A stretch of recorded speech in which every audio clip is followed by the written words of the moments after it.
Welcome to the INFOWARS Nightly News. It is Thursday, May 15th, 2014. I'm Leanne McAdoo, and here is what's coming up tonight.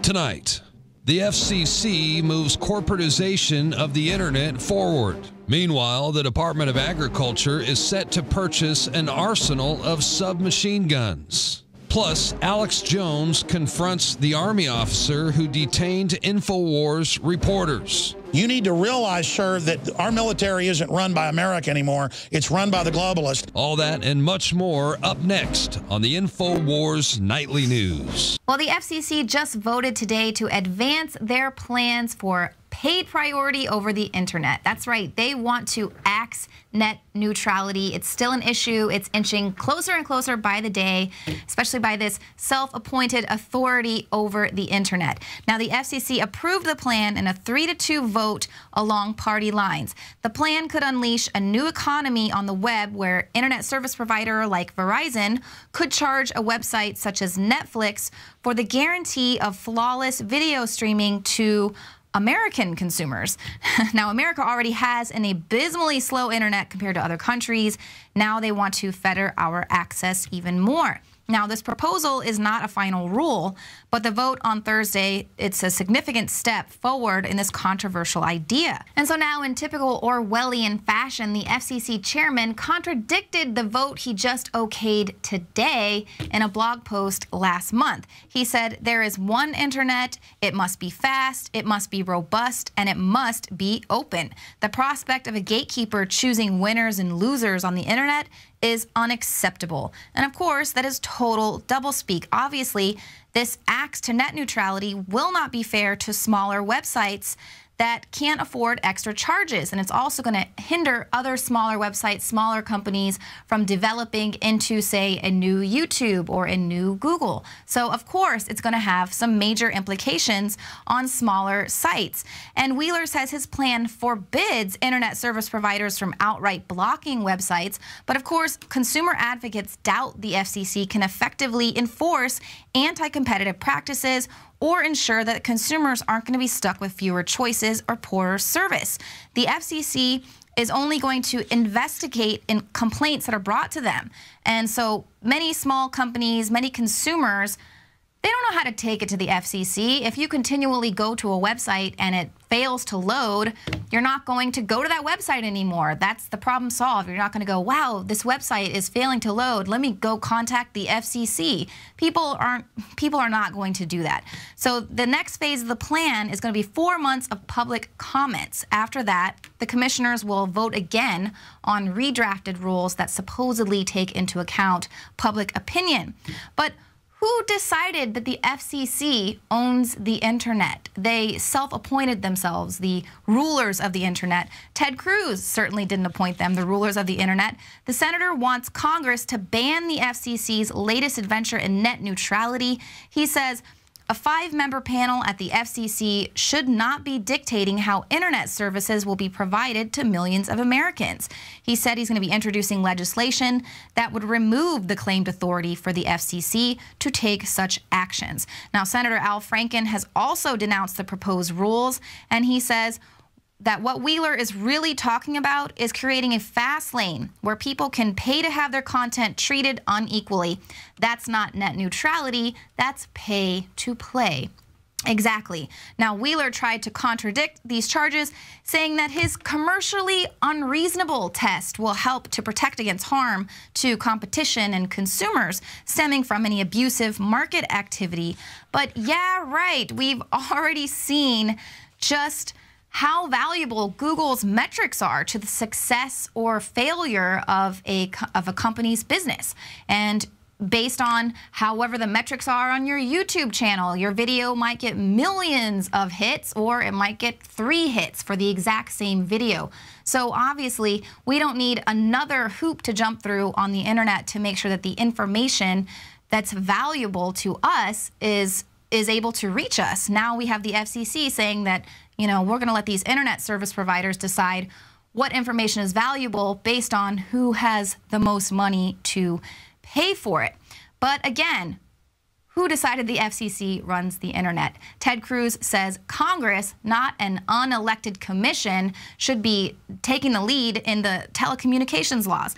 Now, of course, I would agree with that, except for that Congress is mostly bought and paid for, working for the very corporations who will be affected by axing this net neutrality. But the question remains, will controlling the flow of information over the internet help the fledgling dinosaur media?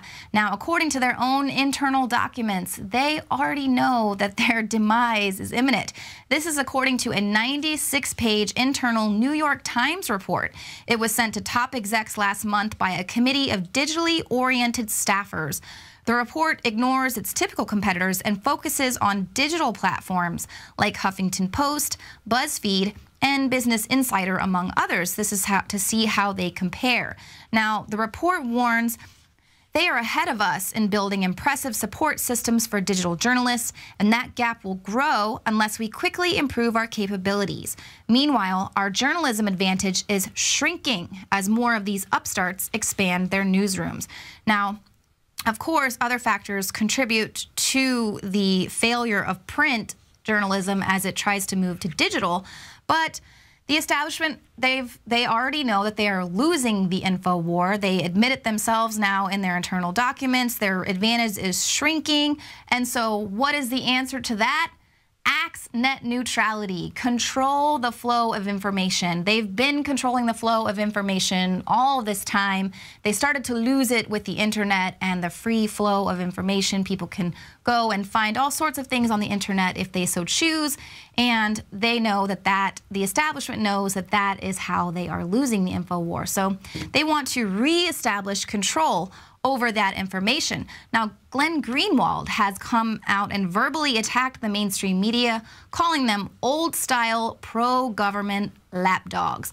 Greenwald took aim in particular at the Washington Post, saying the editors are very much old-style, old media, pro-government journalists, and added that its reporters are the kind who have essentially made journalism in the U.S. neutered and impotent and obsolete.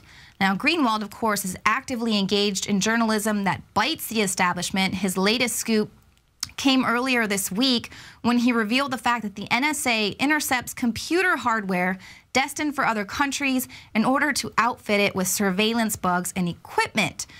And he also goes on to say that mainstream reporters amplify mindlessly claims of the government. And that is so very true.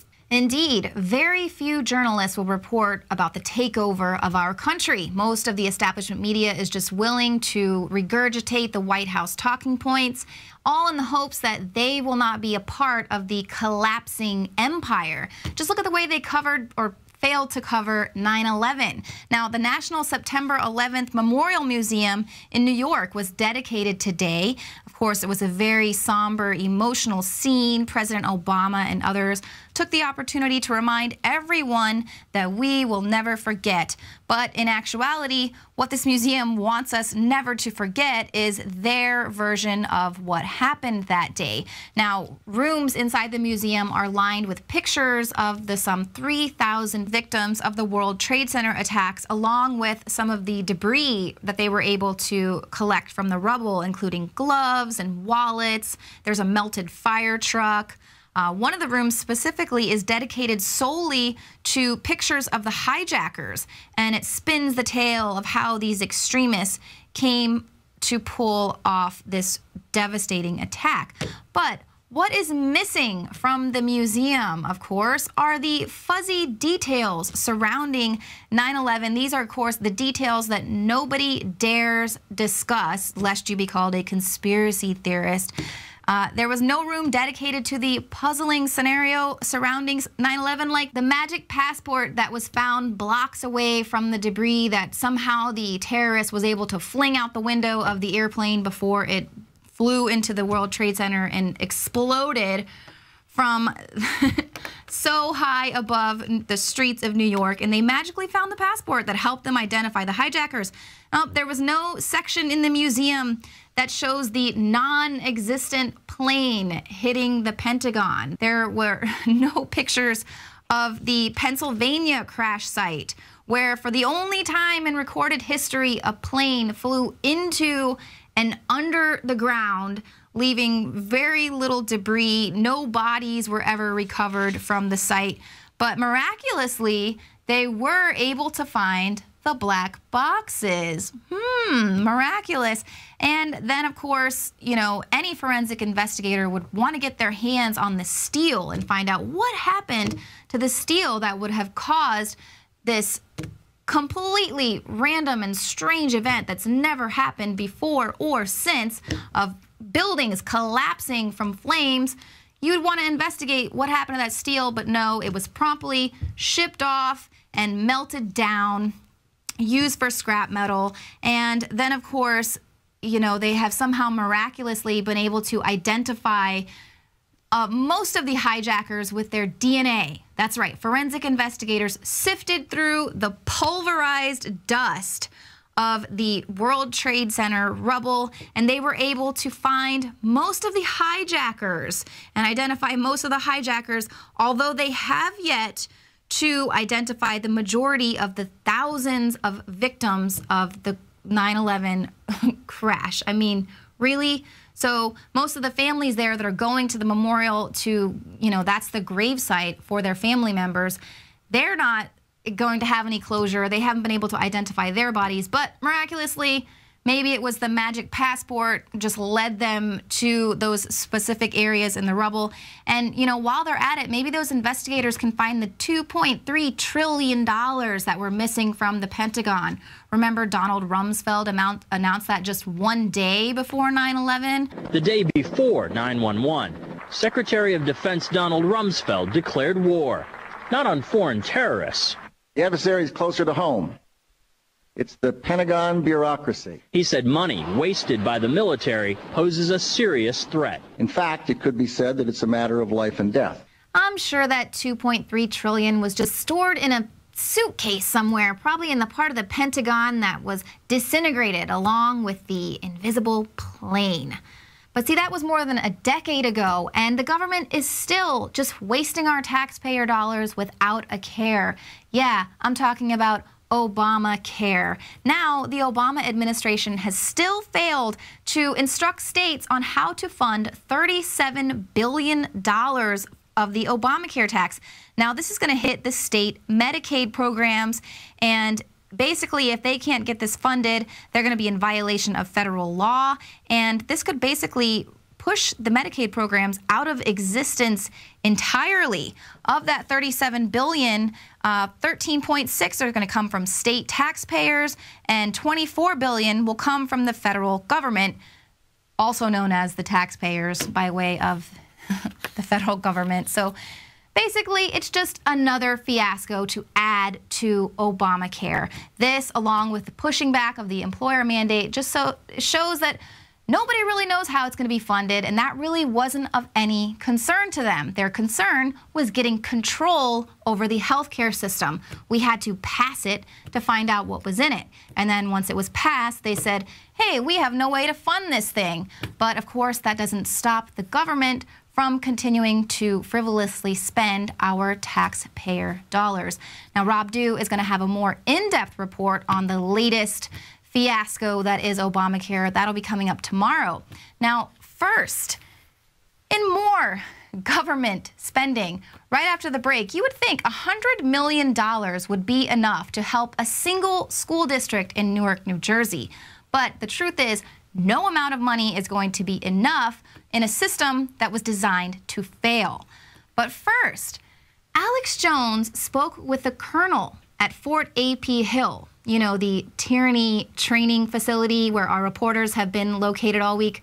Well, Alex Jones really schooled the colonel on the reality of the operations going down there at the training facility, and it was very eye-opening. And that's coming up right after this.